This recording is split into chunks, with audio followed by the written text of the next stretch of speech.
साधु और चूहा की कहानी। बहुत समय पहले की बात है। एक गांव में एक साधु मंदिर में रहा करता था। उनकी दिनचर्या रोजाना प्रभु की भक्ति कराना और आने जाने वाले लोगों को धर्म का उपदेश देना थी।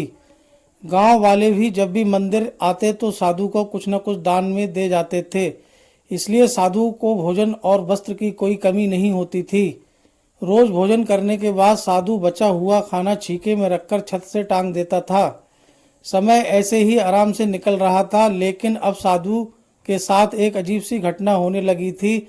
वह जो खाना छीके में रखता था गायब हो जाता था। साधु ने परेशान होकर इस बारे में पता लगाने का निर्णय किया। उसने रात को दरवाजे के पीछे से छिपकर देखा कि एक छोटा सा चूहा उसका भोजन निकाल कर ले जाता है। दूसरे दिन उन्होंने छीके को और ऊपर कर दिया ताकि चूहा उस तक ना पहुंच सके, लेकिन ये उपाय भी काम नहीं आया। उन्होंने देखा कि चूहा और ऊंची छलांग लगाकर छीके पर चढ़ जाता है और भोजन निकाल लेता था। अब साधु चूहे से परेशान रहने लगा था। एक दिन उस मंदिर में एक भिक्षुक आया। उसने साधु को परेशान देखा और उसकी परेशानी का कारण पूछा तो साधु ने भिक्षुक को पूरा किस्सा सुना दिया। भिक्षुक ने साधु से कहा कि सबसे पहले ये पता लगाना चाहिए कि चूहे में इतना ऊंचा उछलने की शक्ति कहाँ से आती है। उसी रात भिक्षुक और साधु दोनों ने मिलकर पता लगाना चाहा कि आखिर चूहा भोजन कहाँ ले जाता है। दोनों ने चुपके से चूहे का पीछा किया और देखा कि मंदिर के पीछे चूहे ने अपना बिल बनाया हुआ है। चूहे के जाने के बाद उन्होंने बिल को खोदा तो देखा कि चूहे के बिल में खाने पीने के सामान का बहुत बड़ा भंडार है। तब भिक्षुक ने कहा कि इसी वजह से ही चूहे में इतना ऊपर उछलने की शक्ति आती है।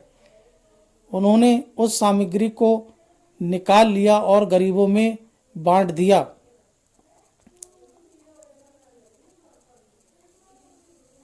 जब चूहा वापस आया तो उसने वहां पर सब कुछ खाली पाया तो उसका पूरा आत्मविश्वास समाप्त हो गया। उसने सोचा कि वह फिर से खाने पीने का सामान इकट्ठा कर लेगा।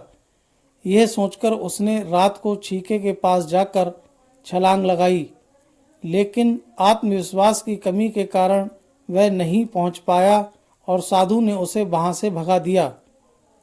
कहानी से हमें ये शिक्षा मिलती है कि संसाधनों के अभाव में आत्मविश्वास की कमी हो जाती है। इसलिए जो भी संसाधन आपके पास हों उसका ध्यान रखना चाहिए। दोस्तों, ये कहानी कैसी लिखी कमेंट में लिखकर ज़रूर बताएं और हमारे चैनल पर अगर आप नए हैं तो हमारे चैनल को लाल बटन दबाकर सब्सक्राइब कर लें, शेयर, कमेंट और लाइक भी कर दें। इसी तरह की रोचक और ज्ञानवर्धक